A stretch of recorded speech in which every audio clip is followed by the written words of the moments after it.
This program aims to find solutions to your medical queries. It seeks answers to common health problems that have been hounding you. We will help you out in finding answers to your medical concerns. Good evening, everyone. I'm Angel Jacob, and this is MedTalk, your weekly on-air health consultation here on 9TV.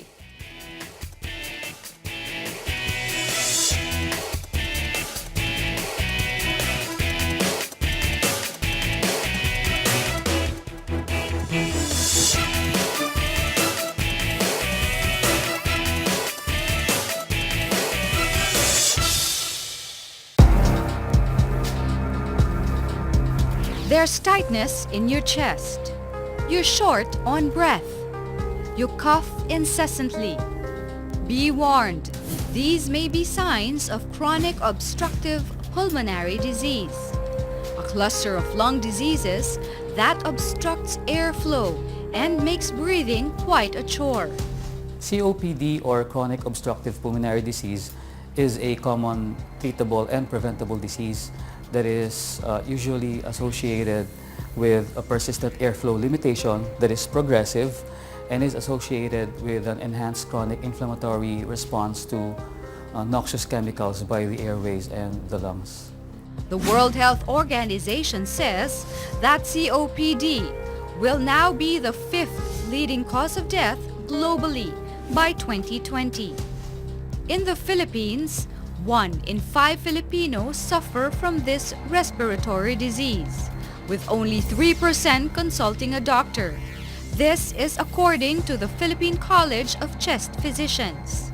The risk factors of this disease are linked to those who are exposed to tobacco smoke, indoor and outdoor air pollution, and other related chemicals. Health experts are now pushing for a more proactive approach so that one can better manage the symptoms and diagnose COPD as early as possible. There are two ways basically to manage COPD. One is lifestyle modification, and the most important thing for the patient to do is to stop smoking. The other part of the management are the pharmacologic treatment, which are used to reduce the severity and frequency of exacerbations, to reduce the symptoms, to improve the health status of the patient, and to improve exercise tolerance. What complications can develop from COPD? How can COPD affect your breathing? Find out the answers tonight on MedTalk. And joining us tonight is Dr. Percival Pangilinan, pulmonologist at the Cardinal Santos Medical Center, fellow and diplomate of the Philippine College of Physicians. Also joining us tonight is Dr. Madel Sadili, pulmonologist at the Makati Medical Center. She's the past president of the American College of Chest Physicians Philippine chapter. Both our doctors for tonight are fellow and diplomate of the Philippine College of Chest Physicians. You may join the discussion by calling our hotline at 548-4678. Good evening, doctors. Welcome to the show. Hi, good evening. COPD. Help us understand COPD, the normal function of our lungs. Dr. Madel. Yes, okay. To simply put, no, our lungs basically function to provide our body, together with sugar, no, glucose, as sort of gasoline for our body. So we need oxygen. It's a basic need. And the lungs' main function is to provide oxygen for the body and to put out carbon dioxide, which is a waste product of respiration. Now, with COPD, this is not so. And as Dr. Percy Punzal will explain, COPD. Basically, what you have told us, Dr. Madel, is that in COPD patients, the normal function of the lungs will cease to exist. Yes. Meaning, in order for us to define COPD, it's really a preventable disease that is usually associated with airflow limitation, that is usually progressive and partially reversible, and it is usually associated with chronic inflammation brought about by the enhanced reaction of the lungs and the airways to noxious particles and gases. So in short, there will be changes in the airways, in the lungs, that will develop with the causes which we are going to later on discuss, causes of COPD, which will bring about the symptoms of COPD. Okay. And there are Yes, three Dr. Medel. words that I'd like to add Yes, please. in the definition of COPD, and this is very, very important because this is very simplified and understandable. No? Number one, it is common. It is not a rare disease. Number two, it is preventable. Okay. And number three, the third very important word is it's treatable already. Okay. Okay? And Yes. if I may, Yes, please. Go ahead, doctor. I have a visual here Thank that you. I brought. Yes.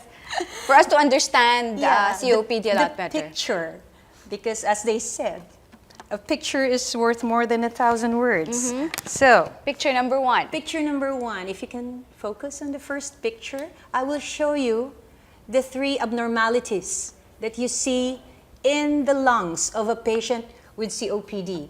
So picture number one will show us the constriction, no? The narrowing of the airway passages, especially the small airways. And this will make patients hard of breathing. Okay. Number two, you see the inflammation inside the airways. Can you see that? The one in the middle. Yes. Maybe we can tilt it lang a bit so that there's no Or glare. here. Yeah, it's There. there. Okay. Inflammation. Okay. Inflammation, there. Oh, there you go. Okay. Number two is inflammation. So inside the airways, Okay. okay? And if the airways are inflamed, then it's very hard for the air to pass through. I'm sorry. The airway becomes narrow. Yes. Number three, you see number three? Okay. Yes, doc. Okay, there is destruction of the meat of the lungs where oxygen and carbon dioxide exchange happens. In the video, we mentioned that in 2020, it will be the 5th leading cause of death.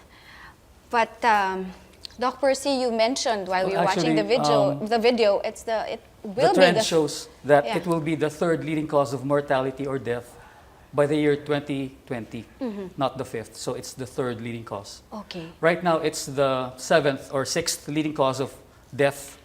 COPD is the 7th. And here in the Philippines, actually, there are more or less 20% prevalence for COPD patients in the Philippines.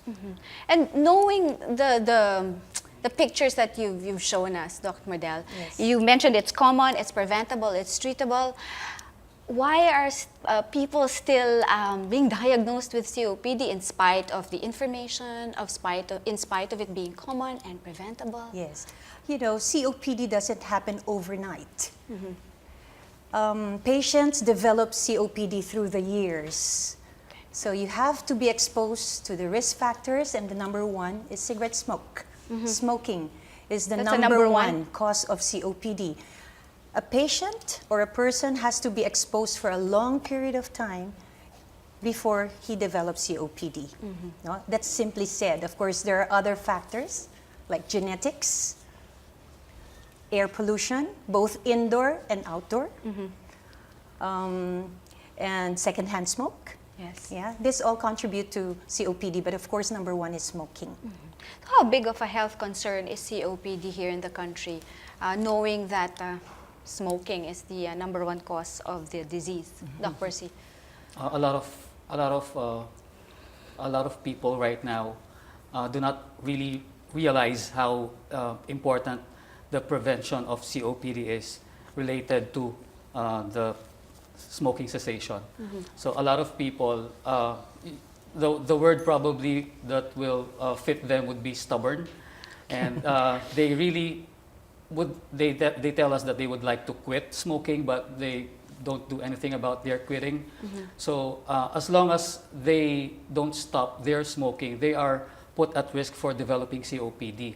And I mentioned earlier that the prevalence of COPD here in the Philippines is around 20%, but that figure may be a little low because a lot of patients are misdiagnosed and more underdiagnosed.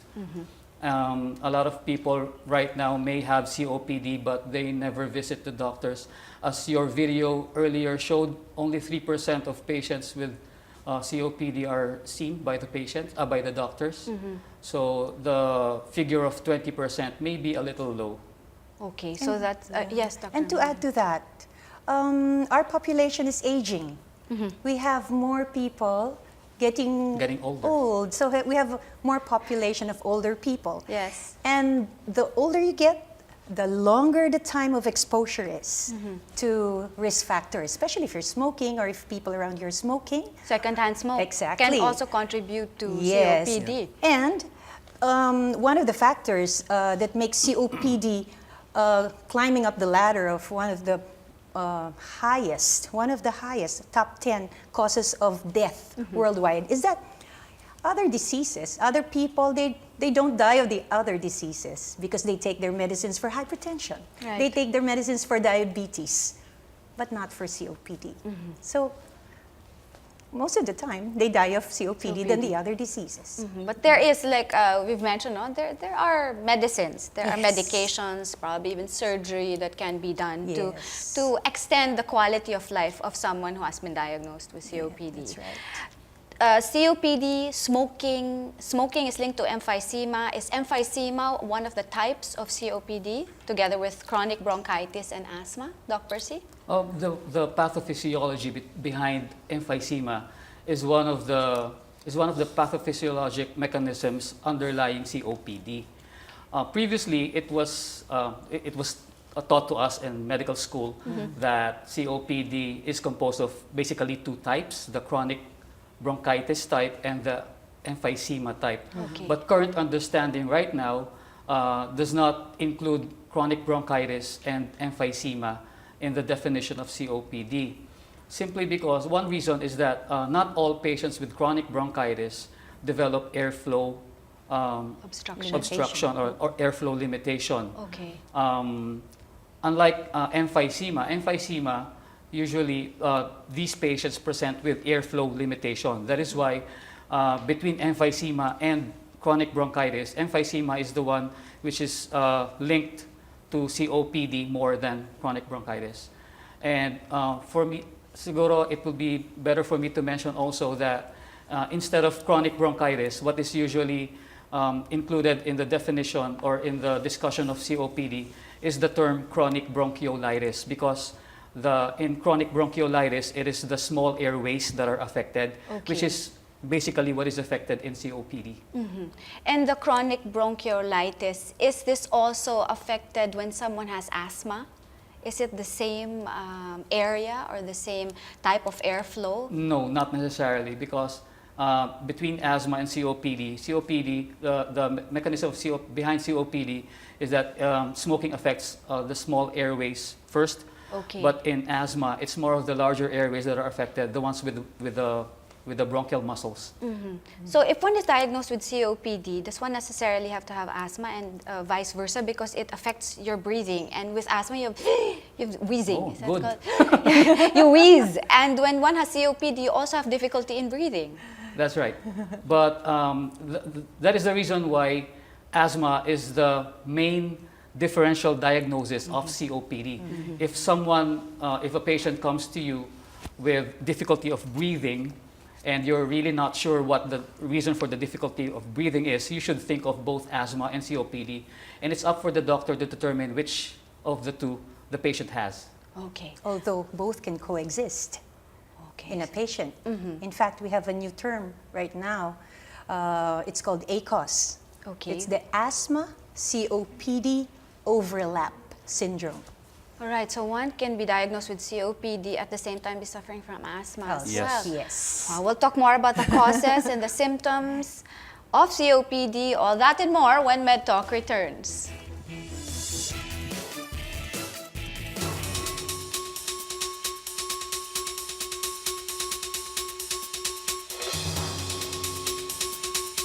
According to the World Health Organization, chronic obstructive pulmonary disease roughly affects 210 million people globally, with around 50% of patients falling between the ages of 50 and 65 years old.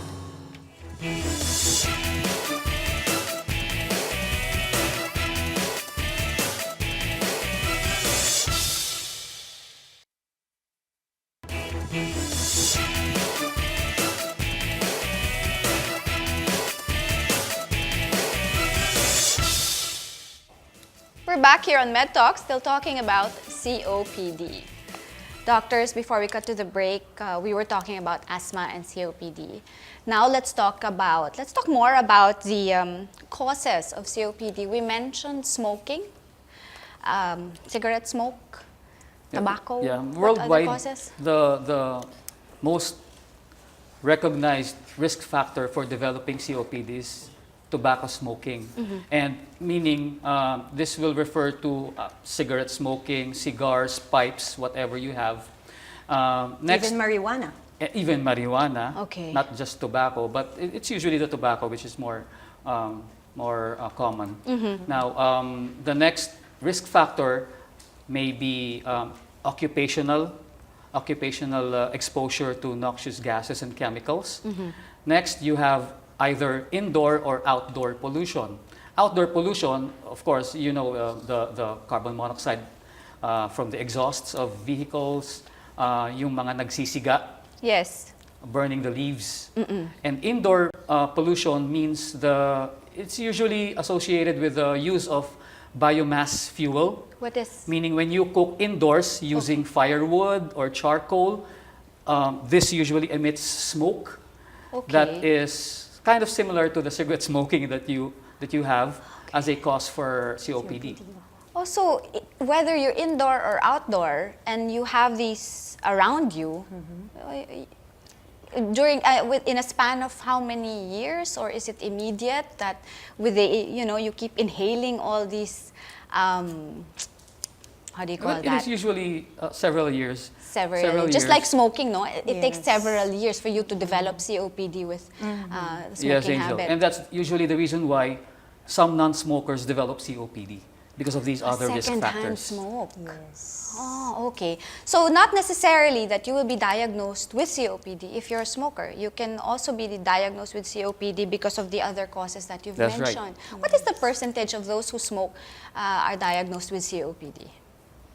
Would you have any statistics for that? Well, if you look at the numbers that we have in the journals or in the statistics, this is an under diagnosis. It's about 10 to 20%. But I'm sure a lot of COPD patients are out there running around undiagnosed. Right, right. You know, not everyone will go to the doctor because they still don't have the symptoms, and not all the doctors, because to diagnose COPD, we need to make the patient undergo what we call spirometry, which is the lung function test. That's when you blow into a tube. Yes, Okay. yes, All right. and you measure their numbers that will Yes. come out, and that's diagnostic.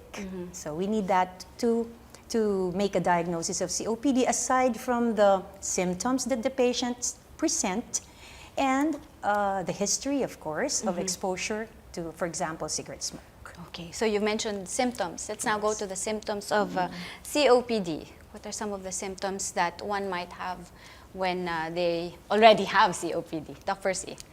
The most common symptoms associated with COPD are dyspnea, or difficulty of breathing. Okay. Is there a certain sound that they make, or is there a certain movement in their upper respiratory area that they make Well- that can be seen by a coworker, maybe a family?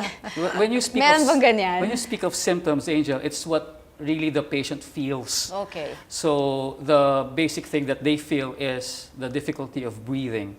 We have certain signs, meaning what we see in the patients, that will tell us if the patient has COPD. And that is what we usually hear from the patients. They hear some wheezing sounds that will represent the airway narrowing inside the patients with COPD.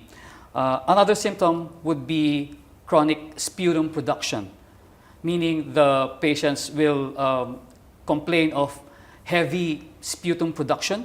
They have voluminous mucus for over a period of several weeks, several months, even several years. And the next symptom is chronic cough. Okay. So Is this meaning- dry cough, or is this the cough with mucus, or it can be, the mucus can be absent in this type of cough? It when may one be is- absent in some instances. Not all chronic cough of COPD patients are productive. Sometimes they are dry. Okay. How, if you've been coughing for days, let's say about a week already, no mucus, could that be COPD? Should you immediately consult your pulmonologist? Well, it Manang? depends on the background of the patient. Again, the history of exposure. Number two, how long the patient has been having this, we call cardinal symptoms of cough or dyspnea or sputum production. Then the only way we can find out if this is COPD is to do that spirometry. Okay. How about respiratory infections? Can they also lead to COPD? You're not a smoker, you're not exposed to smoke. Can this lead to COPD as well, Dr. Percy? Not necessarily. We have this list of risk factors for developing COPD. Lung infections or airway infections can only exacerbate or produce an attack of COPD in patients who already have COPD. Okay. And actually, it is one of the more common causes of exacerbation for the patient to have a respiratory tract infection. What exactly is exacerbation? Exacerbation, in other words, is an attack. Okay. Is an attack of COPD, and in a more technical term, exacerbation is an increase in the severity of symptoms as differentiated from the usual variations of symptoms of the patient with COPD. Like the symptoms that we've mentioned. Yeah. Exacerbation is like a higher, That's like right. one of the highest levels of the symptoms that one will manifest if one has COPD.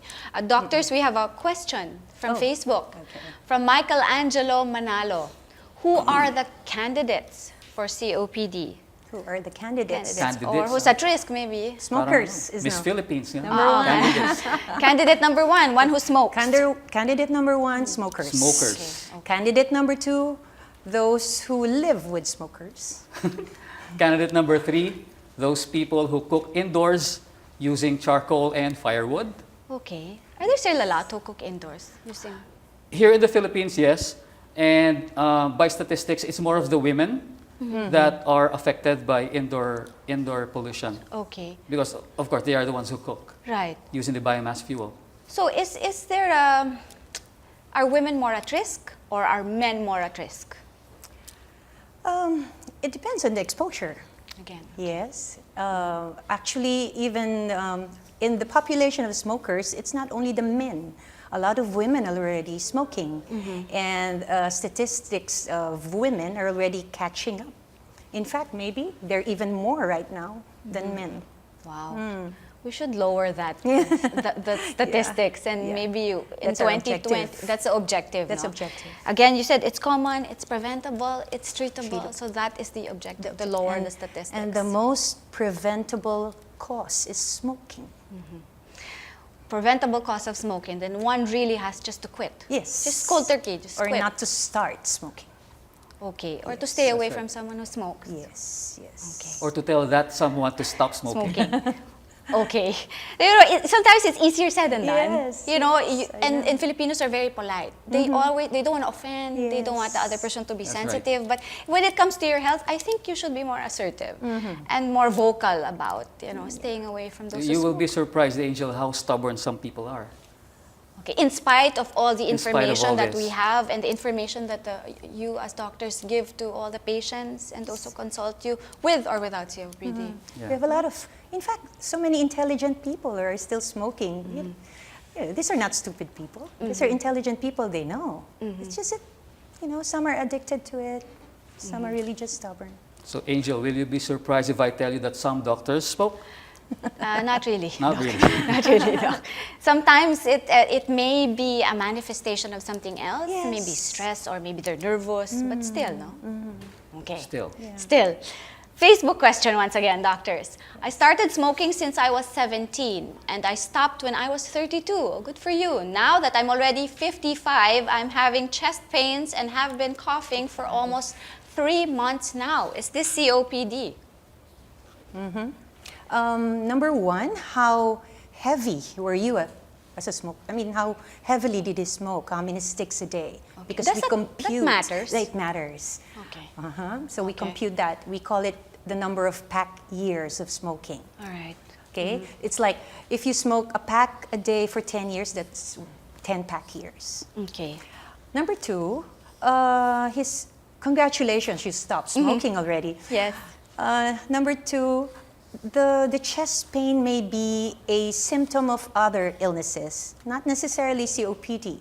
He has to have his heart checked. No? Maybe it's a cardiovascular problem. So there are other causes of chest pain. And now, should this individual go and see the doctor? 3 months cough. Yes, go see a doctor. Okay, all right. Twitter question this time, doctors. My father has emphysema. Do we need to isolate him? No. What exactly is emphysema again? And why, I wonder why the question of isolation, is that contagious? The No. emphysema is one of the terms usually used by laymen to say that someone has COPD. Yes. Okay. Oh, okay. So they say that, yeah, my father has emphysema, when in fact he really has COPD. And the question is if they are going to isolate the patient. The answer for that question is for what? Like COPD is not infective. Okay. It is not infective, so there is no reason for you to isolate your father, whoever you are. Okay. So he has already emphysema. So that means he has difficulty of breathing. He is already suffering. So why make him suffer more by isolating him? What should family members do knowing that one of your loved ones has emphysema? What should you do? How can you help that individual? The family should be supportive. Number one, the patient should be not isolated, no? Okay. He has to have regular checkups with the doctor, with the pulmonologist. He has to have regular maintenance medications. Make sure about that. In fact, instead of isolating the patient, one of our non-drug treatment is to make him exercise or undergo pulmonary rehabilitation. To strengthen the lungs? Yes, Is that the that's main very purpose? important because it's very important to exercise the respiratory muscles. That's number two. And then one comorbid condition that we want to deal with in patients with emphysema or COPD is depression. Isolating a patient with COPD is not good because you will have to deal with another problem, which is depression. Okay. So we don't want to deal with that problem. We want that... We don't want to add. we don't want to deal, we don't want to add. Yeah. But you know what we want to add? We want to add more information. So when we come back, we'll talk about the complications of COPD. We'll talk about all that and more when MedTalk returns.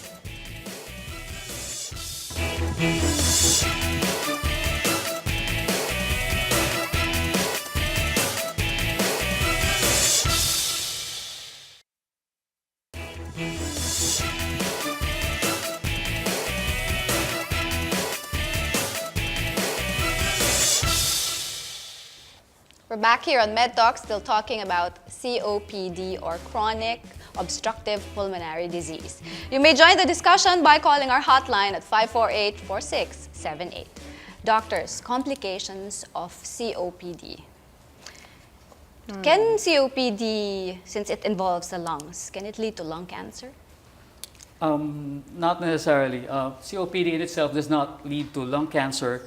But let me just tell you that instead of discussing the complications, probably the better word for that are associated comorbidities or other illnesses that the patient might have aside from the COPD. Okay. For example, the lung cancer. The patient may have lung cancer, but it did not come from the COPD. Since the patient has COPD, meaning the patient might have been at risk for COPD because of his cigarette smoking, and we all know that lung cancer also might develop from smoking, Yes. then that probably is the association between the lung cancer and the COPD, COPD, okay. and not necessarily lung cancer coming from COPD. Okay. Yeah. Pneumonias, infections, no? Patients with COPD, they are prone to develop respiratory tract infections like pneumonia Okay. and other organ system diseases like hypertension or cardiovascular disease, diabetes mellitus. Okay. They can have that comorbid condition, even osteoporosis, because especially those with the severe type of COPD, they will have to take steroids every now and then. Those who have severe COPD, their joints get swollen. That's why it leads to. No, Not necessarily, no, not okay. necessarily, but what we call pulmonary embolism or venous thromboembolism is also a comorbid or a complication. It can be a complication because smokers usually have thick blood. Okay. And the circulation becomes sluggish. And if you have severe, especially those with severe COPD, they don't move a lot because a little movement, they get tired. cannot breathe. And they No? can't, And so decreased mobility makes them prone to develop blood clots. And this leads to pulmonary embolism. So that's I think, a complication, no? Well, the other comorbids include anxiety. They're very anxious, especially if they cannot breathe. Anyone who cannot breathe becomes anxious. You have a cold and you Yeah. have difficulty breathing because your sinus is clogged. Yeah. More if you Yeah, have you become COPD. anxious. Yes. And you're always scared to die. Yes. Yeah? Yeah. And of course, depression. And because you're anxious, you're depressed, Yeah. your blood pressure shoots up. Yes, that's right. Can that also Yeah. be Well, that happens. Yes. happens. Yes. But Angel, one recognized complication of COPD is what we call cor pulmonale. Yes. Okay. Those with very severe COPD, because of their lack of oxygen when it comes to hypoxemia, one of the complications of that is for the heart to be affected, and that is the term that we call cor pulmonale. Okay. It will carry a lot of symptoms that may be attributed to the heart in itself and not the lungs anymore. So that's one of the recognized complications of severe COPD. And connected with that is right-sided failure It is right-sided of the heart failure. heart. Okay. It's the right side of the heart that fails, not the left side of the heart. Why is it the right side? Because that's the one connected to the lungs, no? And when that happens, another complication is what we call pulmonary hypertension. We have, what we know of hypertension is the systemic hypertension, yung high blood. yes. No? But we also have what we call pulmonary, meaning the pressure in the lungs go up. And that's pulmonary hypertension. So many complications, Yes. so many health, how do you call that? Risks Health and complications, complications that are involved in one has COPD. Of a very common preventable disease. Yes, again, very common, preventable and treatable disease. Does this choose any age? COPD. Okay. Well, usually patients more than 40 years old are the ones who are diagnosed to have COPD. Okay. Because as what Dr. Sadili has already mentioned before, it will take a lot of years before you to develop the COPD, for you to be able to be exposed significantly to the risk factors. Okay. This does not develop overnight. So if someone comes to you 20 years old claiming that he has COPD, Is that possible? I would seriously doubt that. Okay. Yeah. Not unless you've started smoking at birth? At birth? Oh, wow. Okay. Yeah. Wag naman. Wag naman. We're trying to lower the statistics. No? Yes, We're trying to yes. lower the statistics. And how soon should you have yourself tested? We've mentioned the symptoms, signs.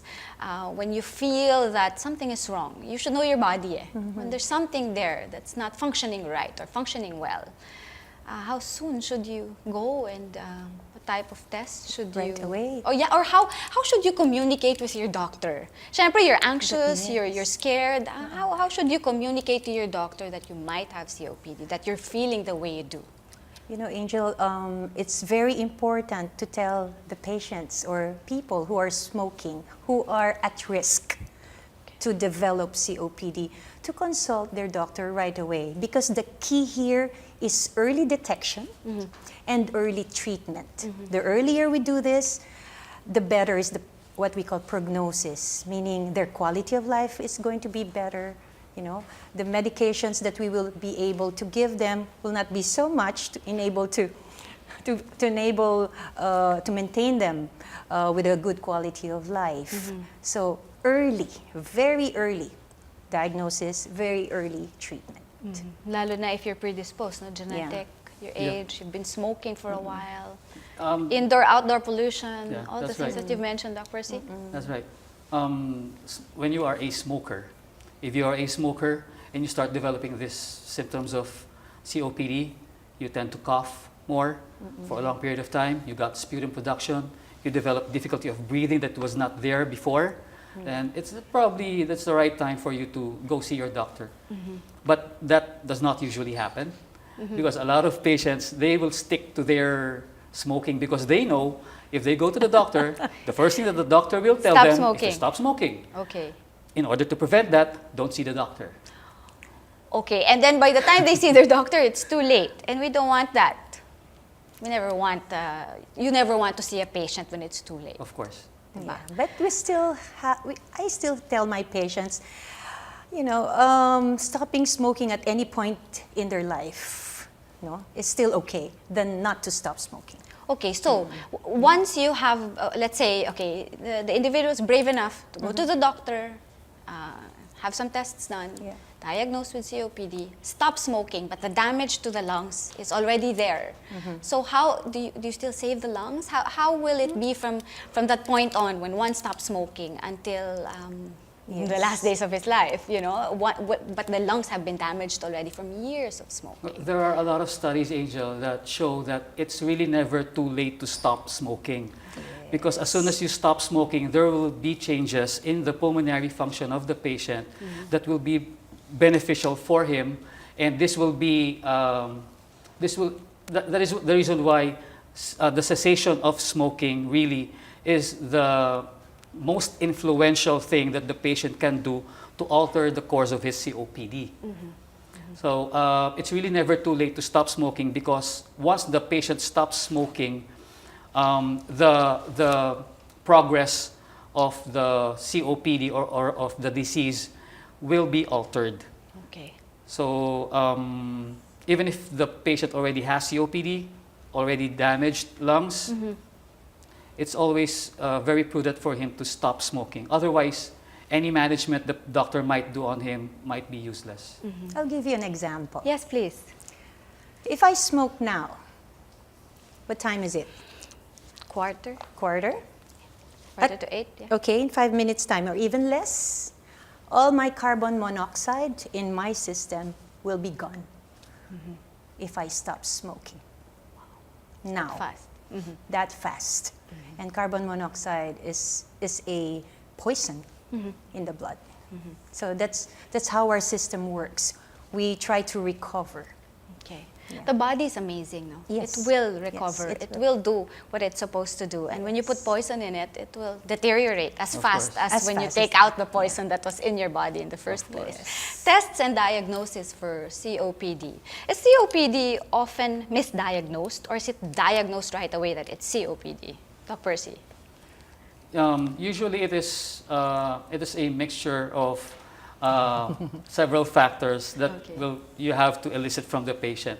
If the patient is at risk for developing COPD, meaning if the patient is primarily a smoker, and if he has symptoms of the COPD, which I mentioned earlier, then the patient has to undergo the pulmonary function test or the spirometry, which is the basic tool that we do to diagnose whether the patient really has COPD or even asthma.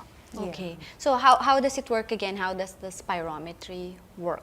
Well, we send the patient to the pulmonary laboratory. If you don't have the spirometry in your clinic, some pulmonologists, they have the handheld spirometry, which they can do in the clinic. Okay. Some pulmonologists don't have, so we send them to the pulmonary laboratory. And they blow into a machine. And what we measure is the volume of air that they can exhale at a certain period of time, which is the first second of exhalation. So we measure that. We have numbers. Okay. And then we do math. Okay. Yeah. So can spirometry detect COPD even before the disease is there, knowing that you're predisposed and you're responsible enough to go get a spirometry test? Can it detect the disease even before you have COPD? Even before you have COPD, you mean at risk? Yes. Can that machine do that? No. Not really. Okay. All right. Parang hindi na naman niya madedetect prior to the diagnosis of the disease. Because, Angel, what you measure in the COPD is basically the amount of airway narrowing Yes. that you Okay. have. All right. So if your airways are not narrowed yet, and meaning you don't have COPD yet, the test will turn out to be normal. And the numbers that you've mentioned will be normal. Yes. Will be normal. They won't be as high, Low. as low rather than Yeah. that one who has. If the patient has COPD already. How about a chest X-ray? Okay, the chest X-ray will not give you a diagnosis of COPD, but it will tell you if there are other diseases that the patient has, like pulmonary tuberculosis, pneumonia, other things. Okay, so emphysema can You cannot. no also. No, unless it's so severe that you don't. The lungs is black already in the X-ray, but Okay. it has to be a severe type. The chest X-ray usually can only suggest Yes. that the Okay. patient has emphysema if there is hyperaeration, if the lungs are really overexpanded, Okay. and that is one of the main reasons for the difficulty of breathing of emphysematous patients, because they have a large volume of air trapped Yeah. in the Okay. lungs, and that you see in the X-ray. It's But that would only hyperinflated. suggest the patient might have emphysema. Yeah. Okay, If but the patient not has something like that in the X-ray, send him to the spirometry. so. First in the line of tests and diagnosis is always the spirometry. So chest X-ray may be secondary. Would you still recommend a chest Yes. X-ray Together. after spirometry? Of course. How about a CT scan? Would you still suggest that after the spirometry and Probably the chest X-ray? it will depend on what you see in the X-ray. Okay. If you think that you are not satisfied with the imaging of the X-ray, you might probably proceed to the CT scan, which will offer more detail than the Okay. chest X-ray. All right. Okay. Doctors, November 1 to 5 is COPD Awareness Week. We'll talk about that and the treatments and Yes. medications available for patients diagnosed with COPD when MedTalk returns.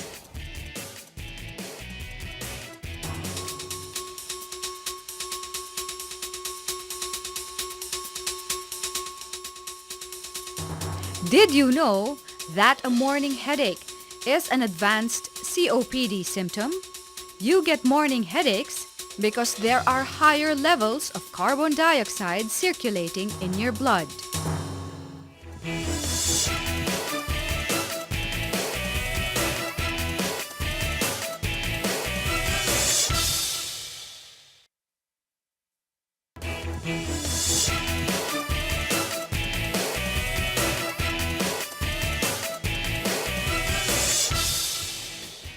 We're back here on MedTalk, still talking about COPD. This time, doctors, we have another question from Facebook. From Rain Tan. I stopped smoking 6 months ago. I'm 23 years old now. How can I assure that I do not acquire COPD over the years? Congratulations. Rain. Just Rain, yes. Just don't go back to smoking. Avoid smokers and indoor pollution. Okay, so let's say in reference to the question, quit smoking. Are there, kasi it's an addicting habit. So once you get out of that addicting habit, you have to, or do you have to have something to get addicted to, like food maybe, or something else? Exercise. Okay, you get addicted to exercise. Yes, that's the best. Okay, that's nice to get addicted to exercise. How about e-cigarettes? What do you think of e-cigarettes? No. Can that also cause COPD? Good. Dr. Percy? Not as much as cigarette or tobacco smoking. Okay. But there have been some studies that have shown the use of e-cigarettes do not necessarily lead to cessation of cigarette smoking. Oh, okay. A lot of people who use e-cigarettes eventually relapse to cigarette smoking. Okay. And, Yes. and Doc Miguel. e-cigarettes are not yet standardized. So we still don't know the effects, the adverse effects of e-cigarettes. Nicotine replacement products. Is there such a thing? Yeah. There are. They will help with physical addiction Okay. to nicotine, because there are two ways by which you are addicted to nicotine. It's one of the psychological, and the other is the physical. The body will crave for nicotine, and those nicotine patches, nicotine gums, will address the physical Craving. addiction, but it will not address the psychological addiction to cigarette smoking. Exercise can probably address the... Yes. What I tell my patients to stop doing things that are associated with their smoking. Like if they drink coffee and smoke a cigarette, stop it. Stop It the will- smoking. Continue the coffee. Pwede. It's very, very important to have a behavioral modification or lifestyle modification, because a lot of patients are having a hard time quitting smoking. But they have to want to quit smoking. Nothing else will help, but they have to want it. There are aids like nicotine patches, nicotine gums. In fact, we had a product, a pill, that's a smoking cessation pill. We call it varenicline, and it's still available in the market. It's like it attaches to the nicotine receptor, so it acts like the nicotine from cigarette, so that you don't look for the nicotine from the cigarette. Okay. So these are things that will help them or aid them. It's like a crutch, but they can only take it for several months, after which the patients will be on their own. Okay. So they really have to want to stop smoking. What you've mentioned are some of the treatments and Yes, medications for smoking. available for Cessation. smoking. How about the dilators or inhalers? Oh, this is for COPD. For COPD. COPD, yes. For COPD this time. Doc, proceed. Management for COPD usually are divided into two. The first one is the non-pharmacologic treatment, which will include, of course, cessation of smoking, the pulmonary rehab, the exercise, that will be included in the pulmonary rehab, and dietary factors, and controlling all of the other illnesses or the comorbidities of the patient that the COPD patient might have. And then there's the pharmacologic side of the treatment. Okay.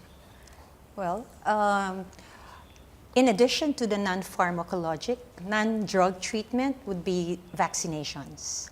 Also against. What does the vaccination do? Okay, it's not a magic vaccine Okay. that the patients will never ever get sick from flu or from pneumonia. No? So there are two kinds that we give to the patients. Number one is the influenza vaccine. Flu vaccine. Well, people normally call it flu vaccine. Yes. Yes, flu vaccine. yes. So this is given yearly. And the other one is the pneumococcal vaccine, and the patients call it pneumonia. Okay. vaccine. Pneumonia All right. So because it's against the bacteria, the most common bacteria causing pneumonia, which is pneumococcal, the pneumococcal bacteria. So we call it pneumococcal vaccine. So they have to be given this because they're prone to develop these infections, and we want to lower the risk of having these infections. So automatic, if you have COPD, you get these vaccines. How often should you get these vaccines? Flu vaccination is yearly. Okay. Pneumococcal vaccination, there's a 5-year There's a 5-year vaccine, and vaccine. we already have a lifetime vaccine Oh, available. okay. conjugate vaccine. Yes. All right. Do you ever get cured of COPD? Do your, I was going to ask if your lungs go back to normal. No, but they're damaged already. So how is the repair? How do the lungs get repaired with the vaccines, the treatments, the medications available? It's actually improving the quality of life.